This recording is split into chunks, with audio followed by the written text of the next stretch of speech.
Quando falamos em avistamento de objetos voadores, luzes no céu e outros fenômenos aéreos que não conseguimos identificar, a gente pensa logo em eventos contemporâneos do nosso tempo. Mas, incrivelmente, há relatos dessas aparições estranhas e inexplicáveis no céu, já observadas por pessoas que viveram lá atrás, há uns 500 anos, bem antes, muito antes mesmo, das viagens de avião, por exemplo.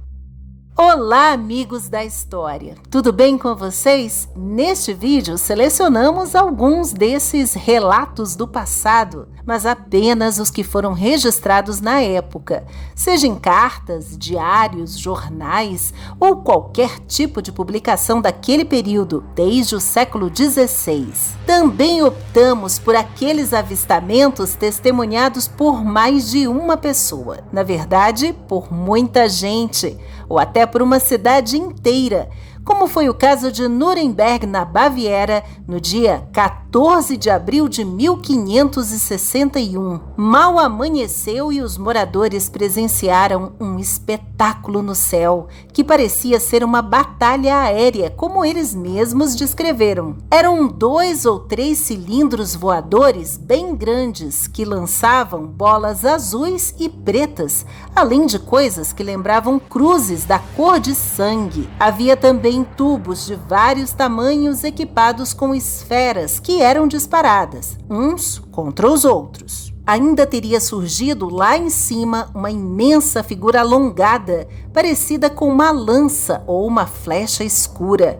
Vários desses objetos teriam queimado ou explodido ao se aproximar do chão e desapareceram dentro de uma nuvem de fumaça. Essa imagem da notícia na época foi ilustrada com uma gravura de Hans Glaser, um artista, um tipógrafo que assistiu à cena com as outras pessoas. Até hoje, esse registro está guardado na Biblioteca Central de Zurique, na Suíça. Mas não foi só isso. Outro fenômeno celeste parecido teria ocorrido na cidade suíça de Basileia, e o documento que descreve o caso relata que nas primeiras horas do dia 7 de agosto, inúmeras esferas negras teriam sido vistas voando de forma frenética no céu, fazendo manobras mirabolantes e colidindo umas contra as outras, também como se estivessem no meio de uma batalha. Além disso, várias dessas bolas voadoras teriam se tornado vermelhas e incandescentes, desaparecendo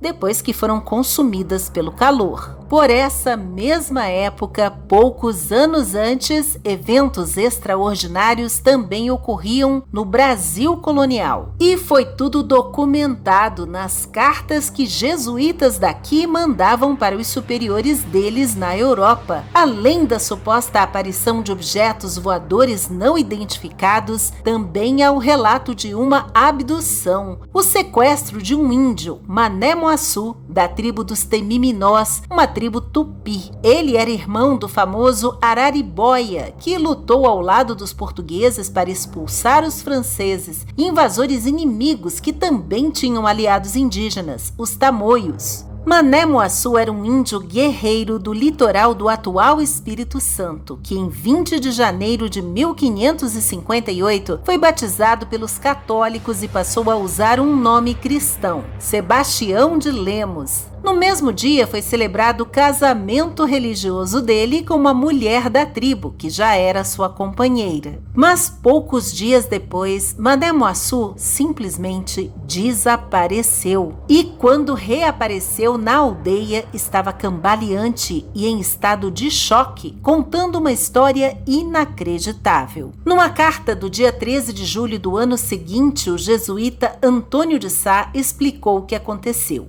Disse que, em uma noite de grande tempestade, Mané Moaçu foi levado em corpo, ou seja, foi levado vivo, mas por demônios, arrastado com grande estrondo, isto é, foi um grande barulho. E que 3 dias depois ele voltou totalmente transtornado, relatando que foi conduzido de um porto para o outro daquela região, passando assim por 3 lugares distantes um do outro numa velocidade absurda, ou como diz a carta, com tanto ímpeto e clamor que a si mesmo não podia ouvir nem entender. Ele relatou, inclusive, que não estava só. Havia mais gente lá também sendo levada. Havia outros. E disse ainda que viu fogos muito horríveis. Até que finalmente foi deixado num manguezal.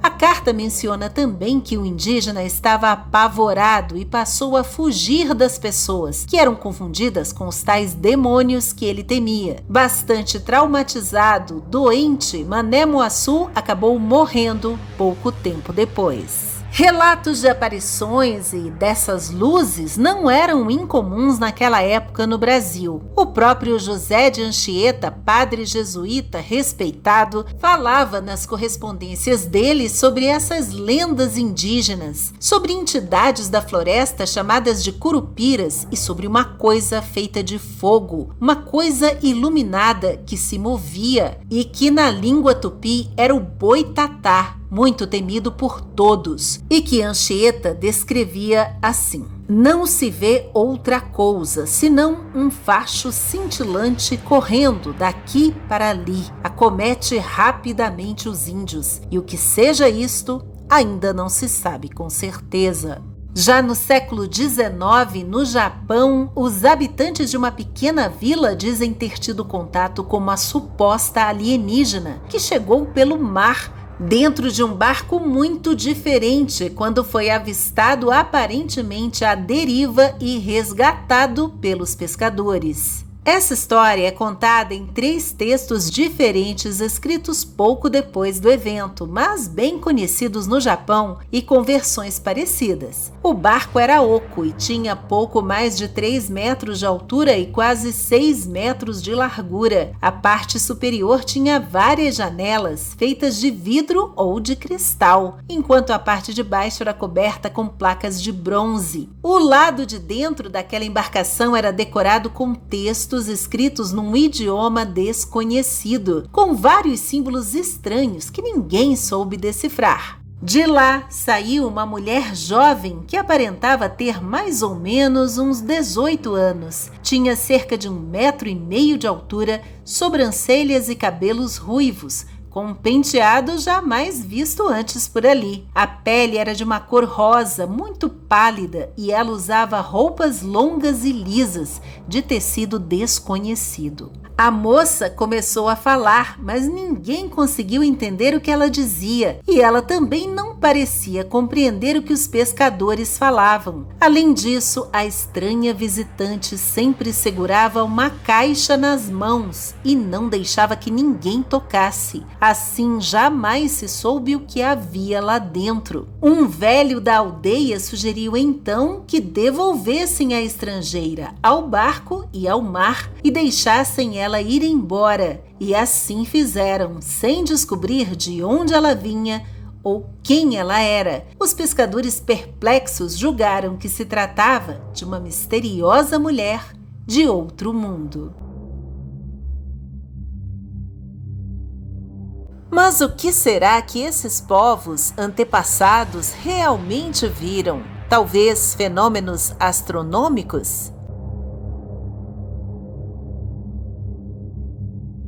Será que todos esses relatos são apenas lendas, mitos, enganos dos antigos? Obrigada por assistir, curta se gostou, se inscreva no canal para outras curiosidades e até a próxima com uma história a mais.